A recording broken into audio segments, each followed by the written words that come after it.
Hello friends, नमस्कार। मैं Vinod sir एक बार फिर हाजिर हूँ अपने यूट्यूब चैनल पर। जैसा आप सभी लोग देख पा रहे हैं कि आज जो पिक्चर है वो विजुअल नहीं है। तो इसके पीछे कारण ये है कि मैं अभी हूँ नहीं जगह पर जहाँ होना चाहिए मुझे।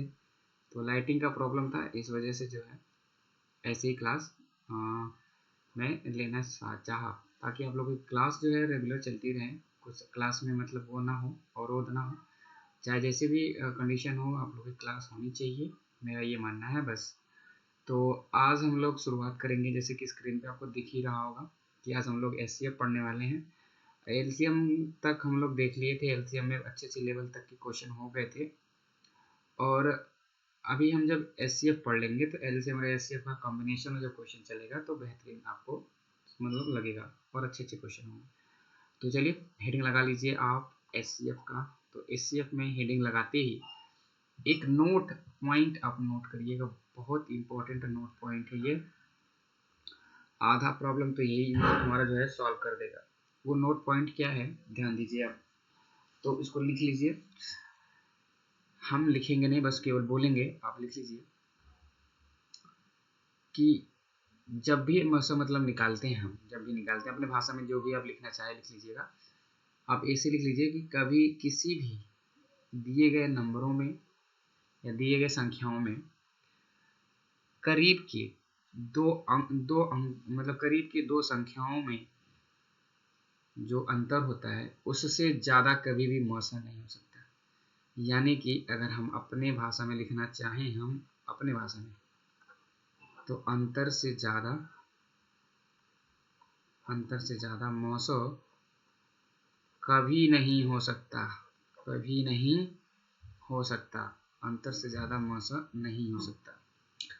इसका मतलब क्या है, अब ध्यान से समझो। मैं अभी आपको समझाऊंगा, क्वेश्चन में समझाऊंगा। आगे देखिए, जैसे मैं आपसे ये कहूँ कि कोई नंबर है जो कि 16 और 20 है, 16 और 20 है। तो 16-20 नंबर है, मैंने क्या बोला, अंतर से ज़्यादा मौसा नहीं हो सकता। तो यानी इनका जो अंतर होगा ना 16 और 20 का, कितना हो गया, 4। इस 4 से ज़्यादा कभी भी इन दोनों संख्याओं का मौसा नहीं हो सकता। बस इतना ही मानना है मेरा। ये आप नोट पॉइंट में लिख लो इसको, ठीक है। अगर आप इसका एचसीएफ निकालोगे तो 4 ही आएगा ना। तो इसे भी हम कहते हैं, कभी कभी तो एचसीएफ आपको तुरंत डायरेक्ट वही मिल जाएगा, कभी कभी उसका फैक्टर होगा। हम आप उस पर भी बात करेंगे, फैक्टर पे भी बात करेंगे, उसके गुणनखंड पे भी बात करेंगे। तो मेरा बस इतना छोटा सा कॉन्सेप्ट समझाने का था। मतलब चलिए हम लोग क्वेश्चन से शुरुआत करेंगे तो ज़्यादा बेटर रहेगा। सबसे नंबर 1 क्वेश्चन जो है, क्वेश्चन नंबर फर्स्ट क्या बोल रहा है, ध्यान दीजिए। बोल रहा है कि 36 और 84 का महत्तम समापवर्तक ज्ञात कीजिए। तो 32, 36 और 84, आप देखिए ध्यान से समझिए। मौसक ज्ञात करने की बहुत सारी विधियां होती हैं, भाग विधि होती है, गुणनखंड विधि भी होती है ना। तो ये सारी जो विधियां हैं ना, ये आप लोग तो क्लास 7th 8th में पढ़े ही होंगे, जानना चाहिए, वो भी जानना चाहिए, कहीं कहीं उसका भी यूज आएगा। बट हम आज उसकी बात करेंगे ही नहीं, हम लोग केवल और केवल अपने कॉन्सेप्ट की बात करेंगे जो हमें एग्जाम सेंटर पे यूज करना है। तो जैसे आपने देखा कि सर 36 और 84 का अगर हम अंतर देखें तो 14 में से 6 गया 8, और यहाँ में 7, 7 में से 3 गया 4। तो ये देखिए 48 आ गया। अब 48 से ज़्यादा मौसा होगा नहीं, ऑप्शन में भी नहीं ज़्यादा है, तो होगा क्या, अब ध्यान से देखिएगा। 48 का फैक्टर ही होगा मौसा। 48 का फैक्टर कैसे कैसे हो सकता है, 4 गुणे 12 भी हो सकता है, 4 गुणे 12 भी हो सकता है। आप कहोगे सर जी नहीं, और भी हम कर सकते हैं इसको, 8 गुणे 6 भी कर सकते हैं, 8 गुणे 6 भी कर सकते हैं, 8 गुणे 6, 8 6 48। तब तक एक लड़का और आएगा, कहेगा सर नहीं, हम तो इसको और तरीके से भी कर सकते हैं, हम इसको कर सकते हैं 16 गुणे 3। आप लोग अपने हिसाब से कर लो, जो मर्जी आप वो कर लो, कोई दिक्कत नहीं है। यहाँ पे सब लोग स्वतंत्र हैं, आप अपना अपना काम कर सकते हो। बट जो मौसा का काम है तो मौसा करेगा ही करेगा, है कि नहीं। अब मौसा क्या करेगा, तो ध्यान दीजिए। जितने भी गुणनखंड होंगे, इन गुणनखंडों में हमें सबसे बड़े नंबर को पहले लेके चेक करना है, सबसे बड़े नंबर। क्योंकि महत्तम समापवर्तक का मतलब, महत्तम मतलब बड़ा ही तो होता है महत्तम। आप ये बता दो इन 4 × 12 में अगर हम 12 को लेके चेक करें, 12 से भाग जा रहा है 36 में, कहोगे सर जी बिल्कुल जा रहा है। 84 में जा रहा है, बिल्कुल जा रहा है। यानी कि ये लाइन में है, ये इसका आंसर हो सकता है। और देखिए यही है ऑप्शन में सबसे बड़ा। अगर आप 8 को चेक करना चाहते हो तो 8 ऑप्शन में है ही नहीं। 8 से चेक करना भी चाहते हो तो 8 से 36 कटेगा ही नहीं, न 84 कटेगा। 16 से न 36 कटेगा, न 84 कटेगा, बस एक ही कटेगा। और वो है कौन सा नंबर? तो है 12। इसीलिए इसका जो मौसा हो जाएगा वो 12 हो जाएगा। 48 का फैक्टर हमने किया 4 × 12 और सबसे बड़ा नंबर 12 निकला, जो कि 36 को भी डिवाइड कर रहा है और 84 को भी कर रहा है। इसीलिए जो इसका मौसा होगा वो होगा 12। ठीक है, आ रहा समझ में? नहीं तो अगर एक लड़का इसको भाग विधि करेगा, चलिए मैं भाग विधि भी बता देता हूँ आपको कैसे करेगा। वो 36 से भाग करेगा, किसके? 84 में। तो 36 × 72 कितना हो गया? 12। फिर उसके बाद 36 में भाग जाएगा 3 बार में। तो जो भाग दे देता है, जिससे भाग हो जाती है, जो काट देता है, वही मौसा होता है। तो 12 काट दिया, 12 मौसा हो गया। यही आपका ऐसे। ठीक है, भाग विधि का ये रूल है। गुणनखंड विधि भी हम चलिए आपको बता देते हैं। ये है आपका डिवीजन मेथड, है ना। अगर आपको हम फैक्टर मेथड बताएं तो फैक्टर मेथड भी आप कर लीजिए, है। फैक्टर मेथड करेंगे क्या? 36 का फैक्टर कर लीजिए। 36 का फैक्टर 2 × 4, 2 दूना 1 मिनट।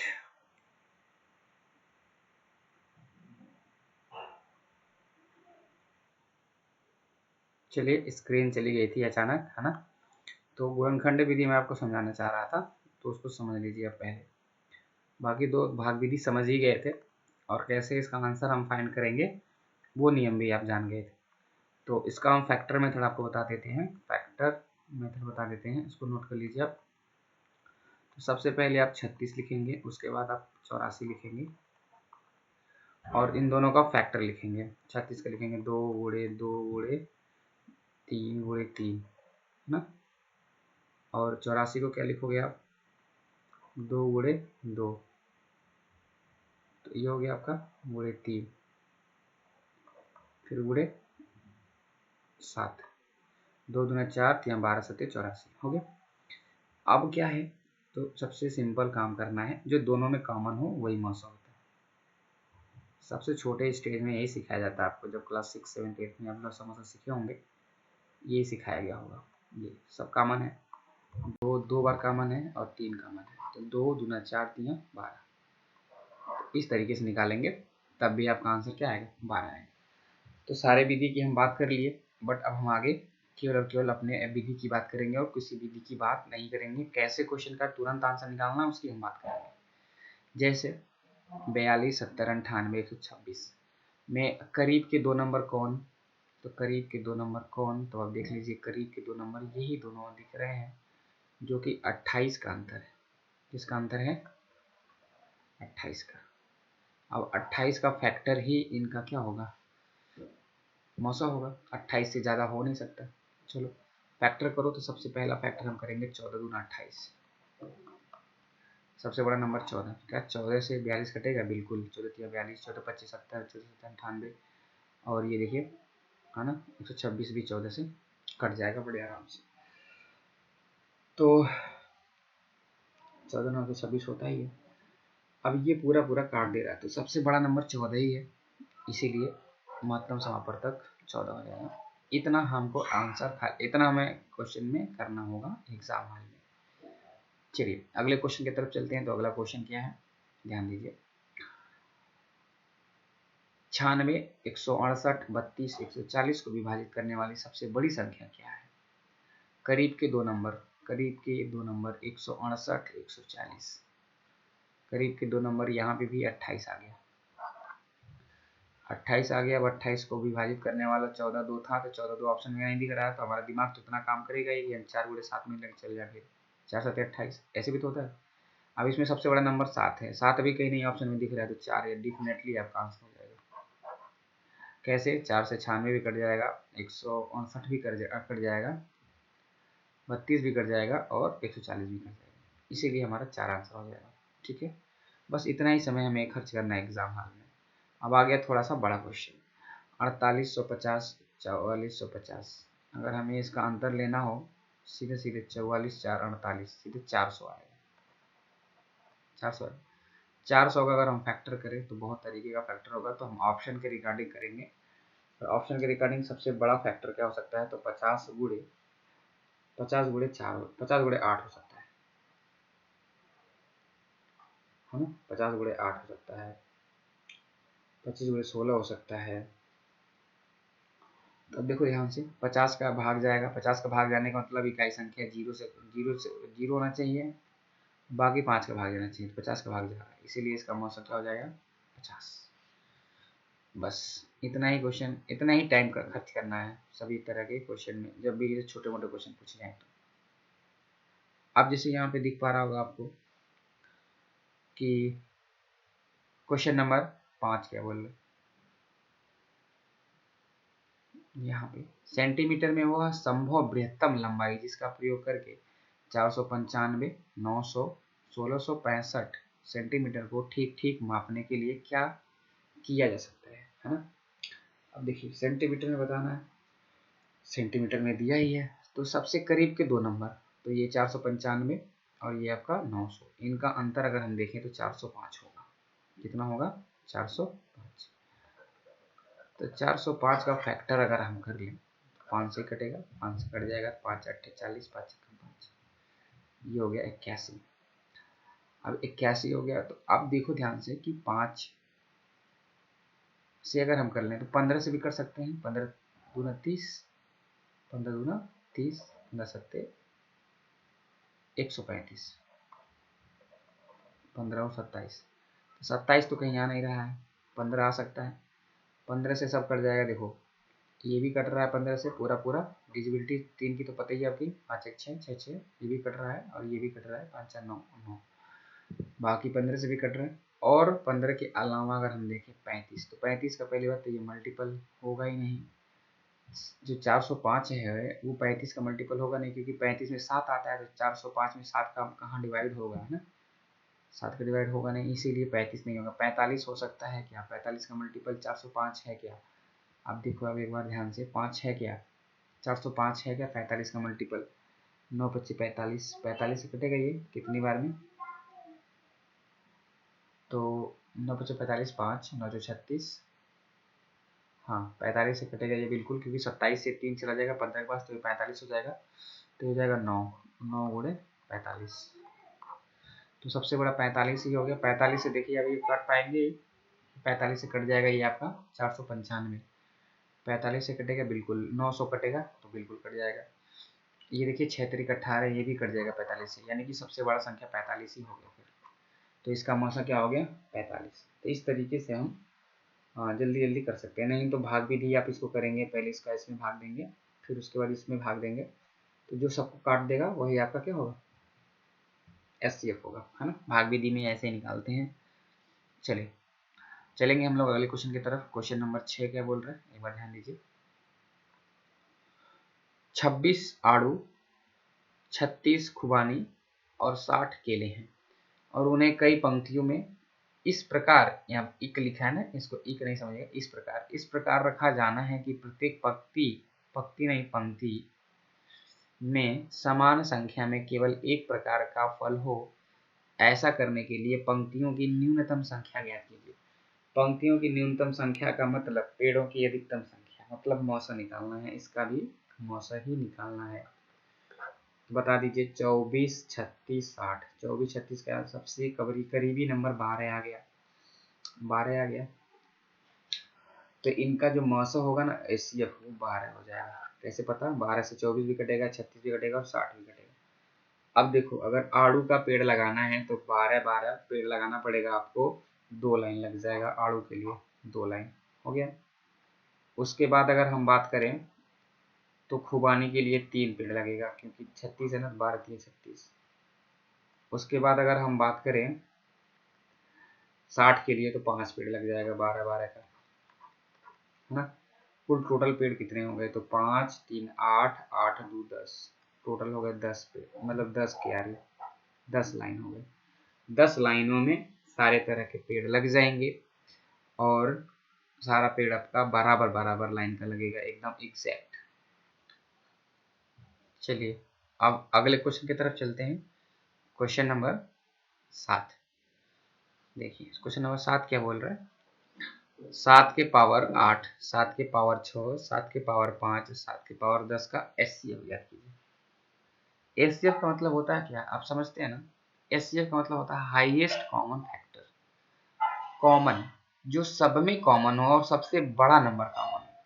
तो इस तरीके का अगर हमें संख्या पता करना हो तो ज़्यादा कुछ नहीं करना है। जो सबसे लोवेस्ट पावर होगा ना किसी भी नंबर का, सबसे लोवेस्ट पावर, जैसे कि 7 के पावर 5, तो 7 की जो पावर 5 है ना, ये सब में होगा। 7 की पावर 8 में भी होगा, 7 की पावर 6 में भी होगा, 7 की पावर 10 में भी होगा।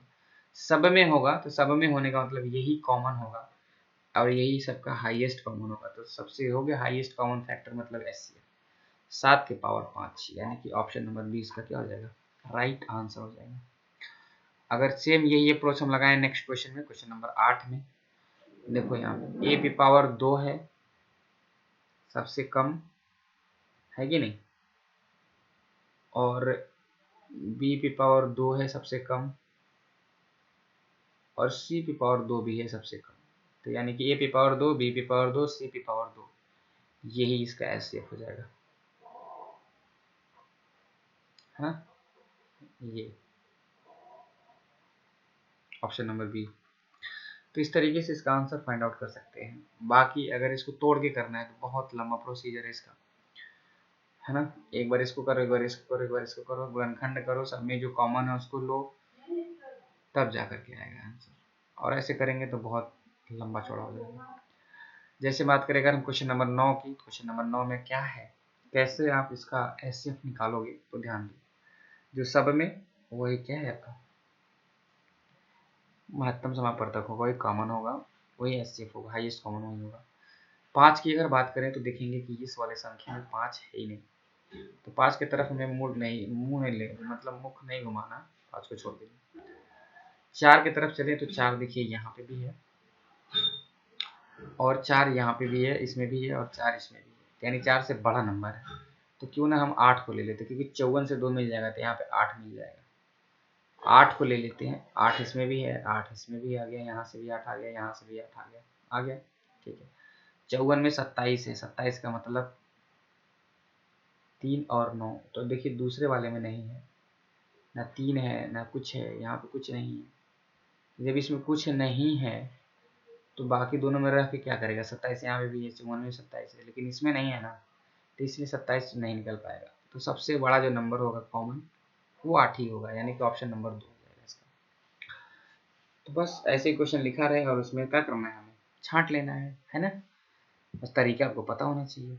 चलिए क्वेश्चन नंबर 10 की तरफ चलते हैं। क्वेश्चन नंबर 10 क्या बोल रहे हैं, ध्यान दीजिए। 2 की पावर 3, 3 की पावर 2 तथा 4, 4 तथा 15 का महत्तम समापवर्तक। महत्तम समापवर्तक का मतलब ये ना कि जो सब में हो। अच्छा बताओ, सबका नंबर अलग अलग है, यानी 2 की पावर 3 का मतलब है क्या, 8, 3 की पावर 2 का मतलब क्या है, 9, 4 है, और ये 15। बताओ इसमें कोई कॉमन दिख रहा है क्या? 8 4 में कॉमन तो दिख रहा है आपका 4, 9 15 में कॉमन दिख रहा है 3, लेकिन सब में कोई एक नंबर कॉमन है तो कोई है ही नहीं, दिख रहा है। तो जब कुछ नहीं है तो सब में एक ही तो कॉमन होता है, यानी 1 हो जाएगा इसका मोशन। Option number C is the right answer हो गया। ऐसे ही क्वेश्चन नंबर 11 की अगर हम बात करें तो क्वेश्चन नंबर 11 देखिए, ध्यान से समझिएगा। ये क्या है, एक्स की पावर 4, वाई की पावर 4, इसको हम लिख सकते हैं एक ब्रैकेट में a प्लस बी, एक ब्रैकेट में a माइनस बी, इस तरह लिख सकते हैं ना। और जब इसको हम करेंगे फैक्टराइजेशन करेंगे तो इसको भी हम तोड़ के लिख सकते हैं ऐसे, x square minus y square, फिर अगले ब्रैकेट में क्यूब करके लिख देंगे, यानी कि 4 घात के करके लिख देंगे स्क्वायर। तो यानी कि जो कॉमन होगा वो आपका यही होगा। देखिए इसमें भी है x square minus y square, इसमें भी x square minus y square, और यही आपका क्या हो जाएगा, आंसर हो जाएगा, ऑप्शन नंबर फर्स्ट। ठीक है,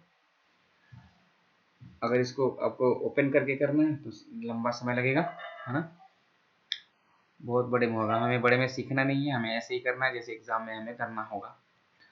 चलिए 4/5, 5/7, 4/7 का महत्तम समापवर्तक ज्ञात करें। तो इसका महत्तम समापवर्तक ज्ञात करने की विधि हमने आपको बताई थी, महत्तम बटे लघुत्तम, महत्तम बटे लघुत्तम।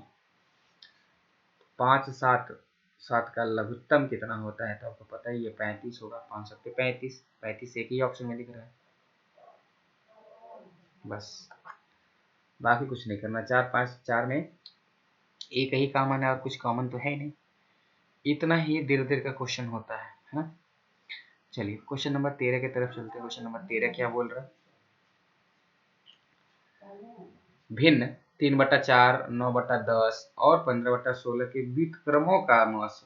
व्युत्क्रमों, व्युत्क्रम का मतलब उल्टा, उल्टा करेंगे तो ये जानते हैं एक नॉर्मल बच्चा रहेगा तो क्या करेगा, पहले इसका उल्टा करेगा, लिखेगा वो पूरा बकायदा यहाँ पे 4/3, 10/9, 16/15, फिर इसका निकालेगा मौसा। सर ने सिखाया है मौसा बटे लसा, मौसा निकालना तो मौसा बटे लसा। 4, 10, 16 में क्या कॉमन है सर, 2 कॉमन है। 3, 9, 15 में क्या कॉमन है, 3 कॉमन है। तो उसके बाद इसका लसा निकालना है तो 3 कॉमन है, तो और क्या है, 3 कॉमन हो गया सब में, एक 3 और है, एक 9 और एक 5, यानी कि सीधे डायरेक्ट लिख देगा वो 45। क्या लिख देगा, 45। 15 न लिख करके हम डायरेक्ट लिख देते हैं यहाँ पे आंसर 45। एक लड़का ऐसे करेगा, ठीक है। वहीं दूसरा लड़का जो थोड़ा सा स्मार्ट तरीके से सोचेगा वो क्या कहेगा, कहेगा सर अगर व्युत्क्रम ही पूछा है ना, इनके व्युत्क्रम का पूछा है ना, क्यों ना हम मासा को ही लसा समझ लें। हो गया व्युत्क्रम, लसा बराबर क्या होता है, लसा बटा मसा, लसा बटा मसा। तो लसा बटा मसा तो कैसे करेंगे, ऊपर का लसा 3, 9, 15, 15 का लसा 45 है ना। चलिए 45 हो गया, तो 45 हो गया, यहाँ लिख देंगे 4, 10, 16 का मसा हो गया 2, हो गया 2/। तो इस तरीके से डायरेक्ट वो यहीं पे नंबर को चेंज ना करके इसी को चेंज कर लेगा तो हो जाएगा काम। मौसा क्या होता है, मौसा बटे लसा होता है, तो मौसा बटे लसा होता है नीचे का ऊपर, ऊपर का नीचे, हाँ 2 तरीके से आप कर सकते हैं इसको। मौसा बराबर होता है मौसा बटे लसा, लसा बराबर होता है लसा बटे मौसा। तो लसा किसका, ऊपर वाले का, तो ऊपर वाले का लसा देखिए निकालिए, 3, 9, 15 का लसा नीचे लिख दीजिए और नीचे वाले का मौसा निकालिए। तो नीचे वाले का मौसा निकालेंगे 2, 10 सॉरी 4, 10, 16 में 2 कॉमन है, 2 ऊपर हो गया, खत्म। तो आपके ऊपर है, आप अंडरस्टैंडिंग आपकी कैसी है, आप उसको पलट के करना चाहते हैं या फिर डायरेक्ट करना चाहते हैं। बात आ रही समझ में, ठीक है, समझ में आना चाहिए है ना। चलिए आज हम लोग 15 क्वेश्चन ही करेंगे, ज़्यादा क्वेश्चन नहीं करेंगे क्योंकि समय थोड़ा कम है ना। चलिए क्वेश्चन नंबर 14 की तरफ चलते हैं। क्वेश्चन नंबर 14 क्या बोल रहा है, ध्यान से समझिएगा इसको। ये है आपका क्या पॉइंट वाला, तो समझना पड़ेगा, अच्छे से समझाएंगे फिर आपको हम इसका जादू बताएंगे कैसे करेंगे हम इसको तत्काल में। हम 175 लिख सकते हैं ना, 1.75 को 175 तभी लिखेंगे जब हम बट्टे में 100 करेंगे। 56 लिख सकते हैं, 56 हम तभी लिखेंगे जब हम बट्टे में 10 करेंगे, क्योंकि 10 के बाद एक अंक है, और इसको हम 7 लिख सकते हैं, 7/1 कर सकते हैं। मौसा निकालना है ना, तो मौसा बटे लसा होता है 100, 10, 1 का लसा 100 हो गया, 100, 1, 10 का लसा कितना हो गया 10, 100, 10, 100, 1 का लसा 100 हो गया।